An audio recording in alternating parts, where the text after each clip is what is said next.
नेकियों के बारे में तुमने सुना है? अल्लामा ज़मख़शरी लिखते हैं, खाली बैठ जाए मस्जिद में जाके, कुछ पढ़े भी नहीं, नमाज का टाइम भी नहीं है, कुरान की खाली बैठ जाए, बस कोने में बैठ रहा है, तो बैठेगा, सांसें तो लेगा, आधे घंटे में कितनी सांसें लेगा, एक घंटे में कितनी लेगा, कभी सोचा? खाली बैठ जाए, सारी चीजों से बचेगा। और अल्लामा ज़मख़शरी लिखते हैं, नबी का फरमान, वो कहते हैं जितनी देर बैठ करके मस्जिद में अल्लाह का बंदा सांसें लेगा, हर हर सांस पे अल्लाह ताला उसे 400 नेकियां अता फरमाएगा। सुभान अल्लाह। नारे तकबीर, नारे तकबीर, नारे रिसालत, मसलके आला हजरत उलमा हजरत अल्लामा सैयद मुक़ीम रहमान साई किबला। क्यों अपने बच्चों को ये सबक नहीं देते? क्यों अपने बच्चों को ये दर्स नहीं क्यों नहीं देते हो? क्यों अपने बच्चों को ये नसीहत करते हो? समझ में आ रही बात? मेरी तरफ तवज्जो रखो, थोड़ी देर और मेरी थोड़ी सुन लेना प्यारो, सुन लेना। मेरा मतलब ये नहीं है कि तुम्हें जल्दी देख एक साइड से जाओ, मेरा मतलब ये नहीं है कि तुम्हें उठाऊं कुदाऊं, लेकिन एक एक बात जहन में आ जाए। अभी कोई अगर 50,000 रुपए या 50 लाख अल्लाह की राह में खर्च कर दे पतई खालसा में, तो उसका नाम पूरे जिला मुरादाबाद में हो जाएगा। और अगर 50 किलो सोना अल्लाह की राह में खर्च कर ले तो, और ये बड़े बयान होंगे उस पे, बड़े बयान होंगे उस पे साहब। और कुछ तो इसी ताक में रहते हैं, जरा सी कुछ निकले खड़ाक से, चाहे आगे पीछे कुछ पता हो ना हो, खड़ाक खड़ाक चल रही है, कुछ इसी ताक में रहता है। कुछ शायर भी मुकर्रिर भी दोनों, तो नाजिम भी। लेकिन सुनो, अगर कोई 1 क्विंटल सोना अल्लाह की राह में खर्च कर दे तो कितना सवाब, और कोई अगर 1000 क्विंटल सोना तो बहुत ज्यादा। मुझे लगता है 1000 क्विंटल सोना तो पूरे हिंदुस्तान में कोई नहीं कर सकता। मगर यार अच्छे लोगों के पास बैठा करो ना, ये बातें मिलती, कर सकते हो तो कर सकते हो।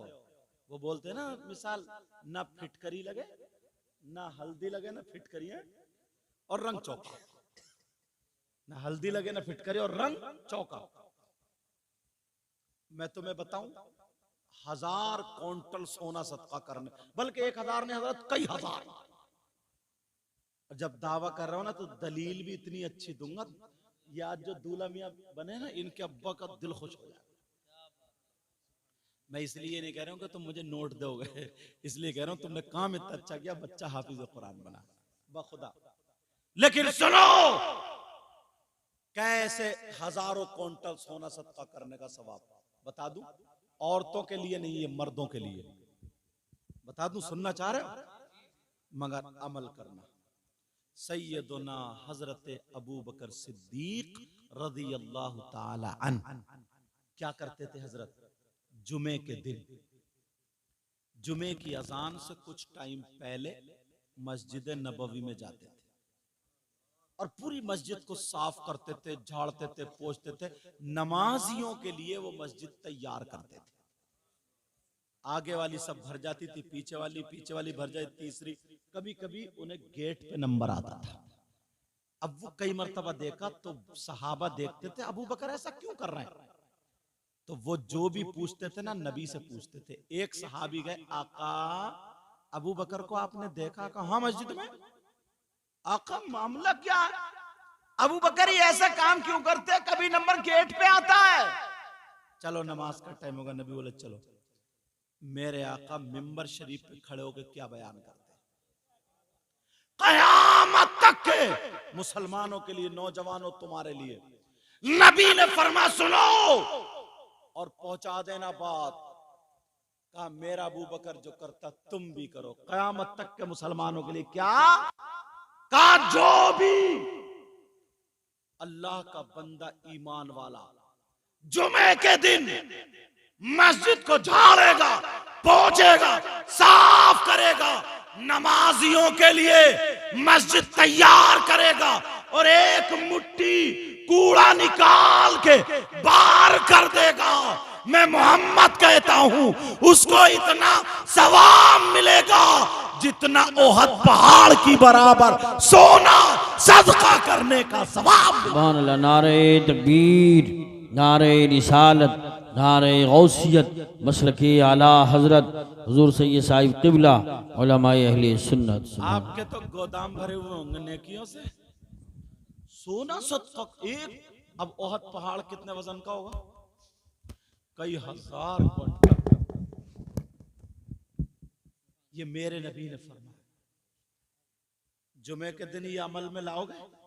मगर आदत ना इतनी बुरी हो गई है, अल्लाह ने अगर किसी को ओहदा दे दिया ना, थोड़ा सा सदर बन गया, सेक्रेटरी बन गया, तो जुमे के दिन देखेगा थोड़ा कहीं जाला लगा है, बस शैतान अब पंजा मारेगा और तनफन होगा, कमर पे हाथ रखेगा, इमाम साहब तुम्हें जाला नहीं दिख रहा, ये गया काम से। अब ये भी तुम सदर हो गए ना, अबू बकर सिद्दीक से ऊंचा मकाम हो गया होगा तुम्हारा, मौलाए कायनात हजरत अली से ज्यादा मकाम हो गया होगा तुम्हारा, हसनैन करीमैन से ऊंचा मकाम हो गया होगा,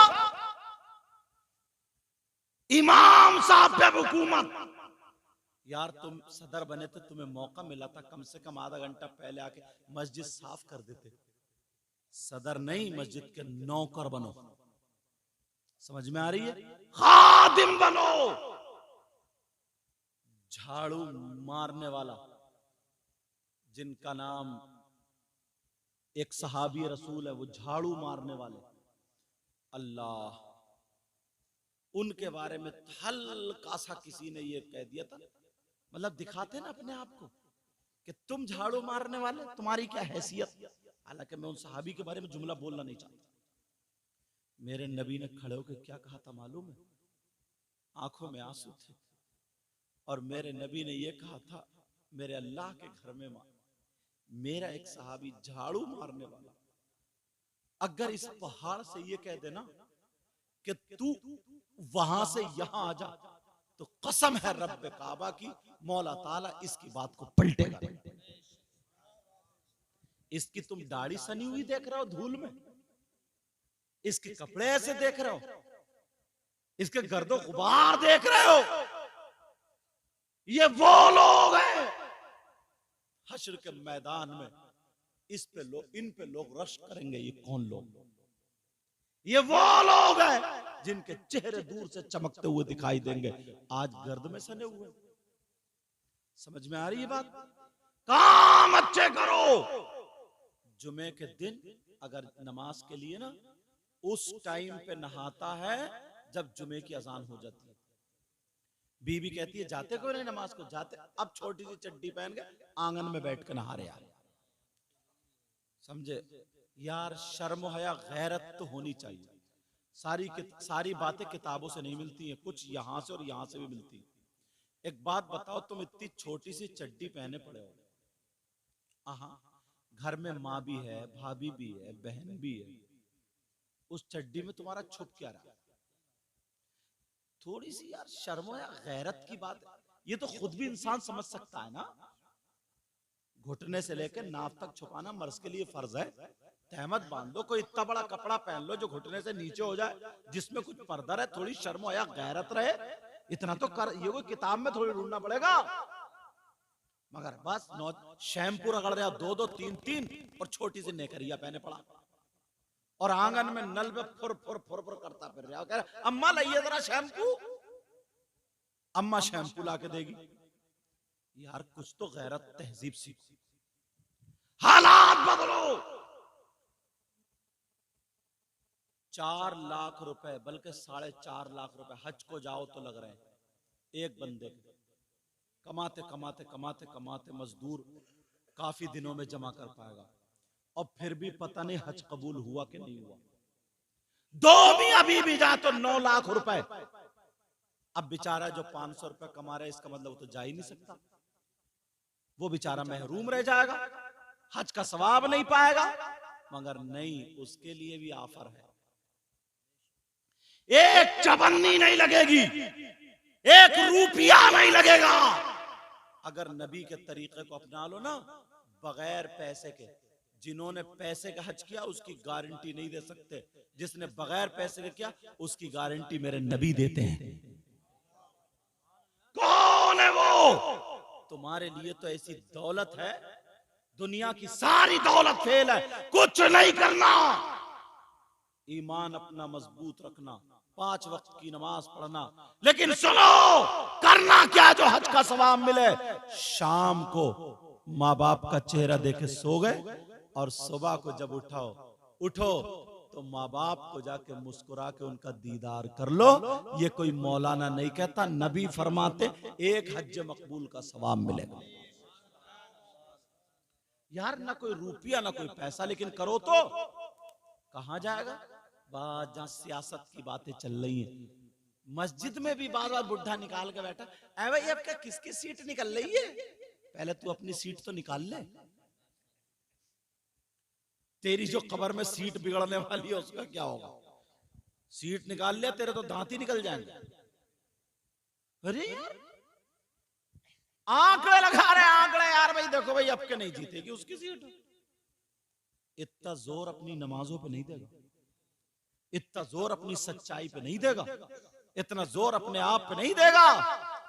कोई एक अल्लाह का बंदा ऐसा हो जिस पे 50 मर्तबा एक दिन में अल्लाह की लानत पड़ जाए, वो कामयाब हो सकता है? बताओ, तुम्हारे गांव में कोई है ऐसा जिस पे एक दिन में 50 मर्तबा अल्लाह की लानत पड़ी?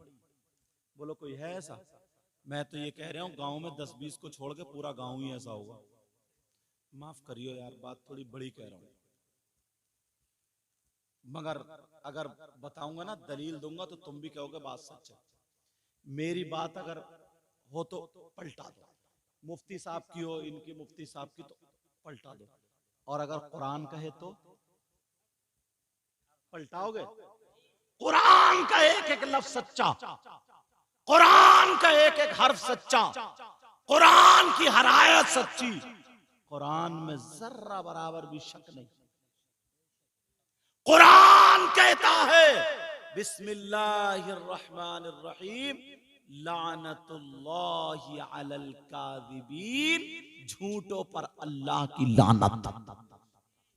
अब सुबह से शाम तक जरा अपने आप को टटोलियो, कितनी कच्ची फेंक रहे हो,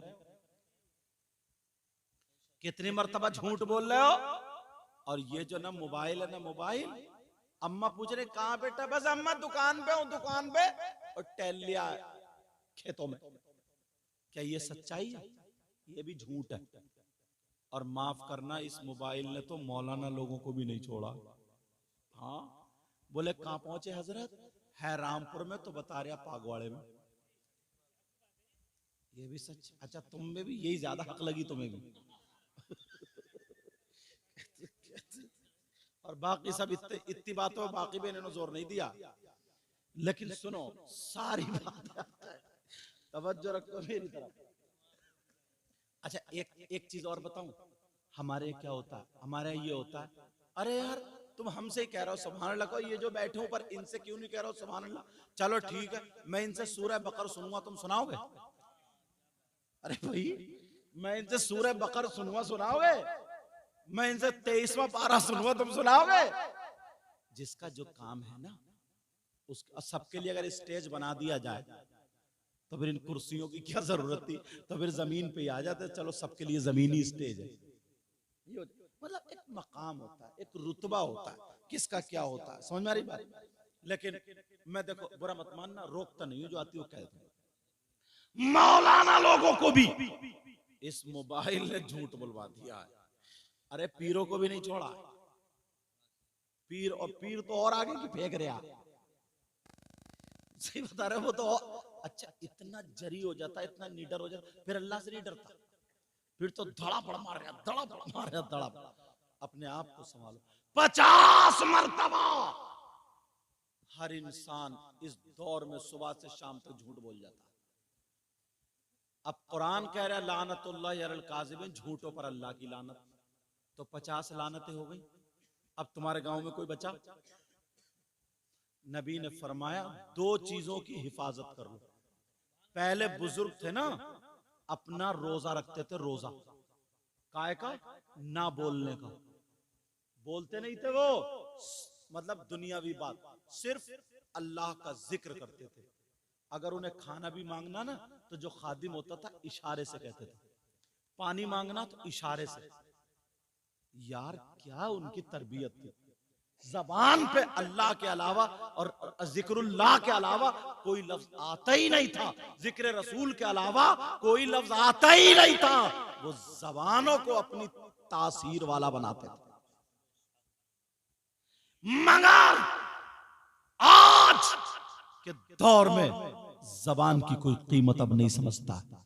नबी ने फरमाया दो चीजों की तुम हिफाजत कर लो, जन्नत की जमानत मैं लेता हूं। किसने कहा बोलो? कितनी चीजों की? एक जबान और दूसरी शर्मगाह। इन दो चीजों की तुम हिफाजत कर लो, नबी फरमाते जन्नत की जमानत मैं लेता हूं। और इन दोनों की हिफाजत नहीं। हद तो यह है जनाबे वाला कि कौन सुधारेगा? बाप को अपनी बेटी को दुपट्टा उड़ाना चाहिए, भाई को अपनी बहन के सामने बवकार रहना चाहिए, चाचा को अपनी भतीजी के सामने पुरवकार रहना चाहिए, इज्जतदार रहना चाहिए। मगर ना बड़े बड़े लोग, अच्छे अच्छे लोग अगर मजार शरीफ भी गांव मोहल्ले में 2-3 लाख रुपए चंदा इकट्ठे करे और करने के बाद उर्स के नाम पे वहां भी गुंडागर्दी शुरू कर दी। ले अब आओ, पूरे मोहल्ले की माँ बहन सब जा रही है और वहां पे इधर लेडीज कव्वाल है, इधर जेंट्स है, इधर जेंट्स है, मुकाबले हो रहे, मुंह काले हो रहे हैं। तुमने इसीलिए चंदा किया था। क्यों बिगाड़ रहे हो अपने बच्चों? क्यों बिगाड़ रहे हो? कौन है तुम्हारे अल्लाह के वली? तुम्हारे बाप हैं, दादा हैं, नाना है? कौन है जो तुम उनके मजार पे ढोलक बजा रहे हो? उनके मजार पे उन नाचने वाली औरतों को लाके तुमने बिठा दिया, उन दाढ़ी मुंडे कव्वालों को लाके बिठा दिया और वो वहां पे गंदे गंदे शेर कह रही हो, गंदे गंदे शेर। नौजवान थूक लगा लगा के नोट यूं कर रहा है, ऐसे कर रहा है, फेंका फागी कर रहा है, और माँ बहन तांता लगा हुए देख रही है। किसे दिखाने का इंतजाम किया तुमने? बोलो। अम्मा को दिखा रहा हो ये हरकतें, बहनों को दिखा रहा हो ये। फिर कहते हैं हजरत दुआ करियो, औलाद जरा थोड़ी कब्जे में कम चल रही है, औलाद कब्जे में। अच्छा ऐसे ही कब्जे में आएगी।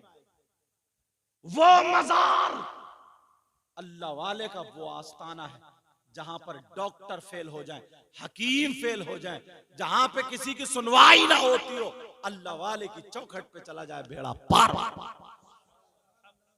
तुमने वहां भी गुंडागर्दी पहुंचा दी, वहां भी पहुंचा के छोड़ी है।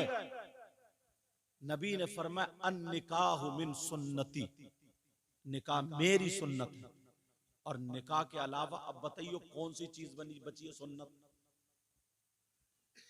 वो इतने बड़ा जैसे ये बड़ा वाला ये ने रखा, ये बड़ा वाला एक आएगा कंधे पर रख के सब औरतों के फोटो खींचता फिर रहा, सब औरतों के फोटो। अब औरतें फोटो के चक्कर में तो डूब गई थी एक तालाब में। हाँ, फोटो के चक्कर में कोई दुपट्टा इधर को हटा के फोटो खिंचवा रही, कोई इधर को, कोई टांगे उठा के, कोई कुछ, कोई ऐसे हालात। कौन ला रहा है ये 3-3, 4-4 हजार रुपए बेहयाई कराने के लिए? जोहर का टाइम हो जाए, देख लियो शादी में एक भी औरत ऐसी नहीं मिलेगी जो वुजू के लिए लोटा ढूंढती फिरे। अगर वुजू बनाएगी तो मेकअप धुल जाएगा। बोलो है कि नहीं?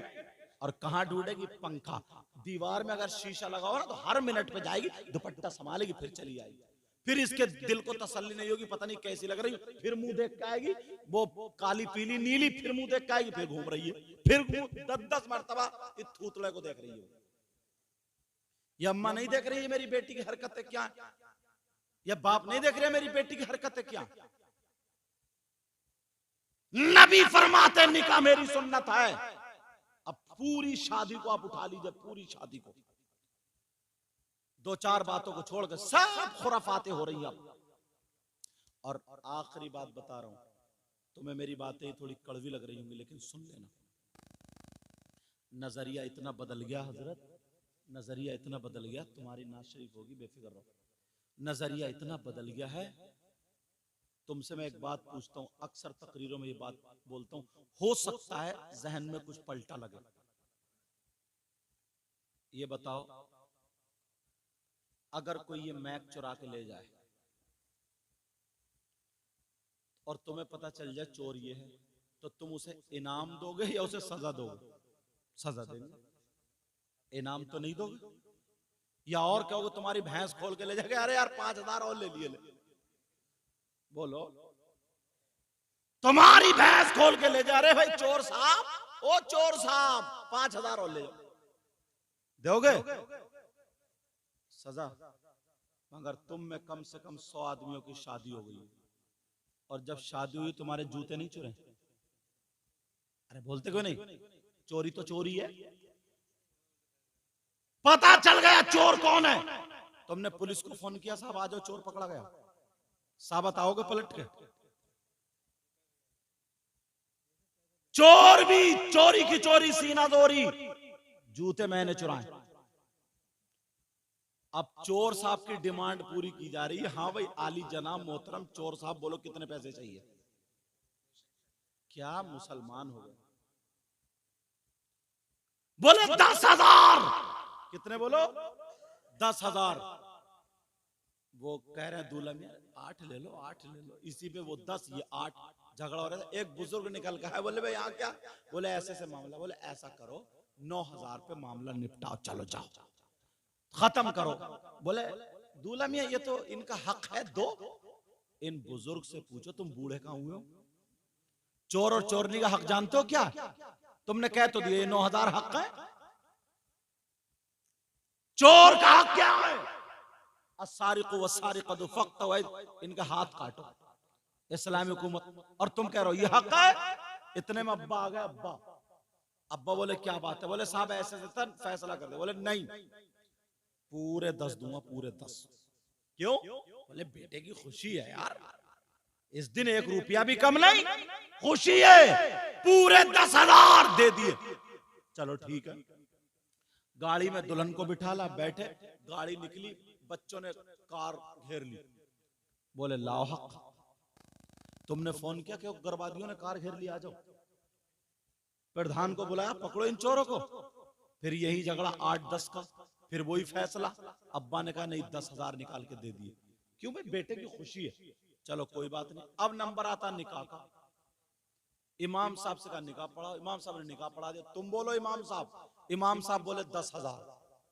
बस इतना कहना था, 10,000। अब दूल्हा के अब्बा का पारा चढ़ गया। बोले इमाम का दिमाग खराब है। अच्छा, चोरों का दिमाग अच्छा था, डकैतों का भी दिमाग अच्छा था। इमाम ने इतना नाजायज काम कर दिया। यार हो क्या गया? जरा सोचो, गौर करो। अब क्योंकि ये सब बात, सदर साहब को बुलाओ, सेक्रेटरी को बुलाओ। इमाम साहब ने 10,000 मांग लिए। इमाम लालची है, इसके पीछे नमाज नहीं होगी, इसको निकालो मस्जिद से। सदर साहब सोच रहे हैं मेरी सदारत ना छूट जाए। बोले हजरत अब हम दूसरा देख लेंगे, तुम जाओ। कब तक निकालोगे? हश्र में मुंह नहीं दिखाना, नबी को मुंह नहीं दिखाना। कान खोल के सुनो, इमाम से अगर कोई नाहक बगावत करते करते मर जाए, इमाम से दुश्मनी रखते रखते मर जाए, उसकी गलती नहीं है। नाहक इमाम की बगावत में मर गया तो दुनिया के मुफ्तियों से पूछ लो, उसकी नमाज जनाजा पढ़ने का हुक्म नहीं। कभी सोचा तुमने? अब कहां गए वो जो कह रहे थे कि हक है? जिसका असली हक है उसका कुछ नहीं। नजरिया देखो, एक ही शादी में कितना बदलाव। चोरों को दे दिया, अरे बेटे की खुशी है। डकैतों को दे दिया, अरे बेटे। और इमाम जो था वो कौन पढ़ाएगा अपने बच्चों को? एक राजगीर मजदूर होता ना, हमारे इलाके में 600 रुपए 700 रुपए उसकी तनख्वाह है एक दिन की मजदूरी। तुम्हारे यहाँ भी इतनी होगी मुझे लगता है। 700 अगर है तो मालूम है कितनी हजार है? 6 अगर है तो 16,000 हो रही है महीने की। 18 हो गए ना, 16 के एतबार से, 600 के एतबार से कितनी हो गई? 18,000 हो गई। 18,000 जब हुई तो यार इमाम ने, वो हाफिज कुरान जो इमाम बना है, उसने इतना नाजायज काम कर लिया। उसने कुरान सीख लिया था। एक मजदूर आदमी जो कुछ भी नहीं करता, कुछ भी नहीं, खाली हाथ पांव उसके, तो मजदूरी जाके करता तो 500 रुपए की मिलती, 1500 रुपए उसके हो रहे हैं, 15,000 उसके हो रहे हैं एक महीने के। ये इसने हिफ्स कर लिया, अपने सीने में कुरान बसा लिया, कौन सा ऐसा गलत काम कर लिया तुम इसे भूखा मारे डाल लो? 8-8 हजार में, 7-7 हजार में इमाम को रख रहे हो मस्जिद में, इसने इतना गलत काम कर लिया। कुरान इसने याद कर लिया तो गलत काम हो गया, आलिम बन गया तो गलत काम हो गया। कौन फिर अपने बच्चों को पढ़ाएगा? ये तो मैं मुबारकबाद देता हूं ऐसे जैसे लोगों को जो अपने बच्चों को हाफिज बना रहे कुरान, सिर्फ अल्लाह के भरोसे पालने वाला अल्लाह। मगर तुमने वो काम किए हैं, इसलिए तनख्वाहें अगर बढ़ाओगे, तनख्वाहें बढ़ाओगे तो लोग अपने बच्चों को पढ़ाना शुरू कर देंगे। हर कौम अपने मजहब को आगे बढ़ाती है और तुम उसे सस्ता कर रहे हो, सस्ता, जानते हो आप? मगर नहीं, तवज्जो ही नहीं, ढूंढ के लाएंगे कि सस्ते से सस्ता मिल जाए, चाहे नमाज होती हो या नहीं होती, बस। अरे यार, तरकीब मैं बताऊं, कोई भी मस्जिद हो हजरत, हर मस्जिद में 100 नमाजी तो आती जुमे के दिन, बोला आते नहीं आते जुमे के दिन, हर मस्जिद में 100। तुम यार अगर हर जुमे को 50 रुपए का डाल दोगे गुल्लक में, तो 100 आदमियों के मालूम है कितना हो रहा है? 5,000 एक जुमे में हो रहा है। 5 जुमों में एक महीने में 25,000 हो गए, और तुम्हारे पास से कितने का? 250 रुपए। और मैं तुम्हें किताबों के नहीं, सीने से जो बातें मिलती हैं वो बता रहा हूं। अगर तुमने जिस दिन से ये अमल शुरू कर दिया ना, तो तुम्हारे बच्चे डॉक्टरों के पास जाने से बच जाएंगे, बच। वरना एक की तबीयत खराब होती है तो 700-800 रुपए की दवा आती है। आजमा के देखो, अल्लाह से तिजारत करके देखो। उधर 25,000 मस्जिद को भी तुम्हारे तो 250 रुपए जा रहा है, आजमा के देखिए। बुजुर्गों ने यही किया था, यही आजमाया था, इसलिए कामयाब हुए हैं वो लोग। पांव में कुल्हाड़ी हम मार रहे हैं। कोई धर्म ऐसा नहीं, कोई मजहब ऐसा नहीं जिसमें ऐलान होता हो, बताया जाता हो कामयाबी कहां है।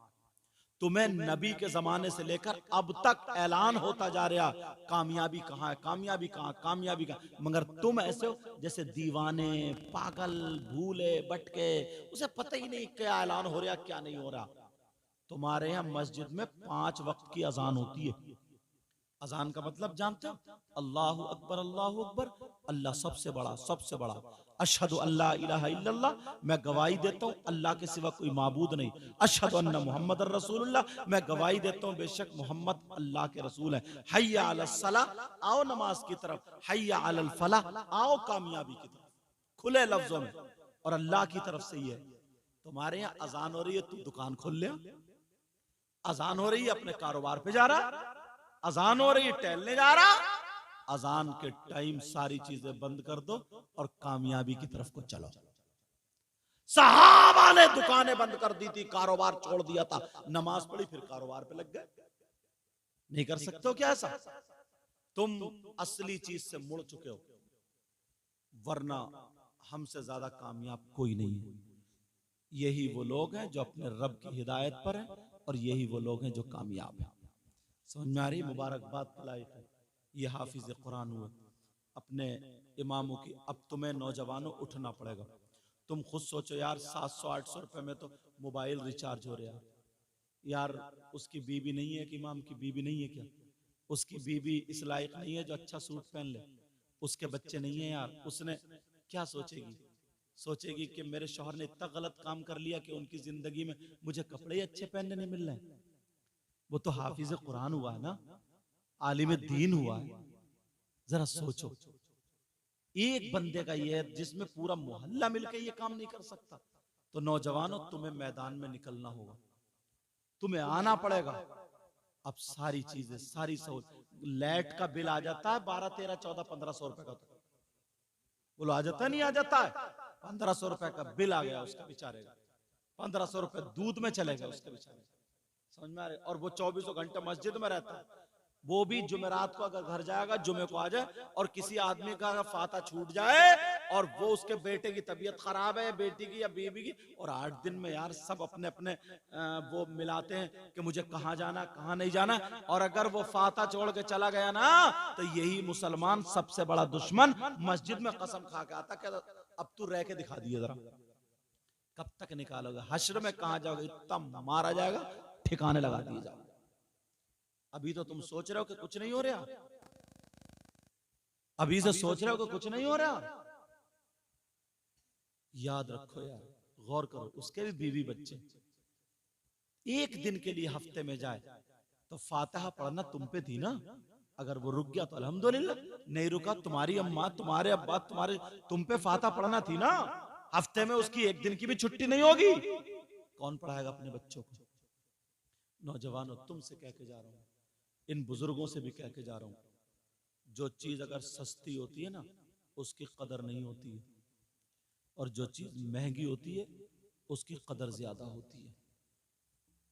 हमारा दीन, हमारा मजहब सबसे ज्यादा अहम है, सबसे ज्यादा बेहतर है, सबसे ज्यादा लाजवाब है।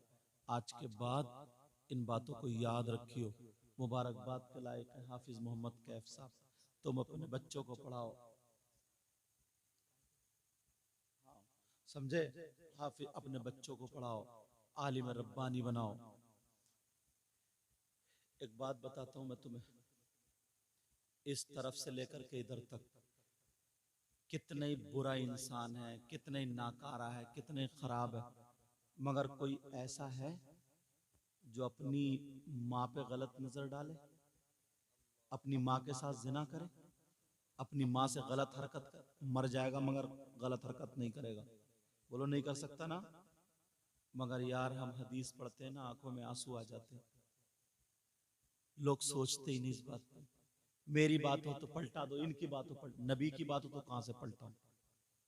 ये हराम का लुकमा जो खाना शुरू कर देते हैं ना, जुआ खेल रहे हैं, सट्टे खेल रहे हैं, लूडो के जरिए, ताश के जरिए, मोबाइल के जरिए, कब्रिस्तान में बैठ के खेल रहे हैं, सूद ब्याज, ये सारा कारोबार चल रहा। छोटे छोटे बच्चे, उनके लिए चाय पत्ती आ रही है तो हराम के पैसों से, उनके कपड़े आ रहे हैं तो हराम के पैसों से, घर में नमक मिर्च आ रहा है तो हराम के पैसों से, बीबी के जेवर आ रहे हैं तो हराम के पैसों से। अल्लाह मेरे नबी फरमाते हैं जो सूद और ब्याज हराम है ना, जो इसका काम करता है, कारोबार करता है, उस गुनाह के, उस सूद का जो गुनाह है उसके 70 टुकड़े हैं, उसके 70 हिस्से हैं। आका फरमाते हैं सबसे बड़ा, फिर उससे छोटा, उससे छोटा, उससे छोटा, उससे 70 हिस्से, यहां से यहां तक लाइन से लगा दो। नबी फरमाते उन 70 हिस्सों में सबसे छोटा वाला जो हिस्सा है उसका गुनाह, उसका पाप ऐसा है जैसे सगे बेटे का मां के साथ जिना। जुआ खेलोगे, सट्टा खेलोगे, आज के बाद ताश का पत्ता नहीं आना चाहिए, बग्गी बाग हराम की नियत से, जुए की नियत से नहीं होना चाहिए, ताश मोबाइल जुए की नियत से नहीं। तुम्हें अल्लाह और रसूल का वास्ता, तुम तो मर्द हो यार, मर्द, अपने पसीने की कमाई खाओ, चटनी से खा लेना, नमक से खा लेना। इन पुराने लोगों से पूछो यार, इन्होंने बेचारों ने गुड़ से रोटी खाई है, प्याज हाथ से कुचल कुचल के गुड़ और प्याज से खाई है, पूछो इन पुराने लोगों से, मगर हराम का लुकमा नहीं खाया, हराम का नहीं खाया। तुम्हें अल्लाह और रसूल का वास्ता, हराम का लुकमा मत खाना। मैं दुआएं करूंगा, तुम जरा कमा के तो देखो, इंशाअल्लाह अल्लाह जरूर तुम्हारी कमाई में बरकत अता फरमाएगा। मौला ताला अपने हबीब के सदक़ा व तुफ़ैल इनकी कमाइयों में बरकतें अता फरमा, इनको इतना दे, इनकी दुनिया और आखिरत दोनों रोशन फरमा दे। मेरे साथ में सारे लोग पढ़िए, अस्तग़फिरुल्लाह रब्बी मिन कुल्ली ज़ंबिन व अतूबु इलैह। कलमा शरीफ पढ़े, ला इलाहा इल्लल्लाह मुहम्मदुर रसूलुल्लाह व मा अलैना इल्लल बलाग। अस्सलामु अलैकुम व रहमतुल्लाहि व बरकातुहू।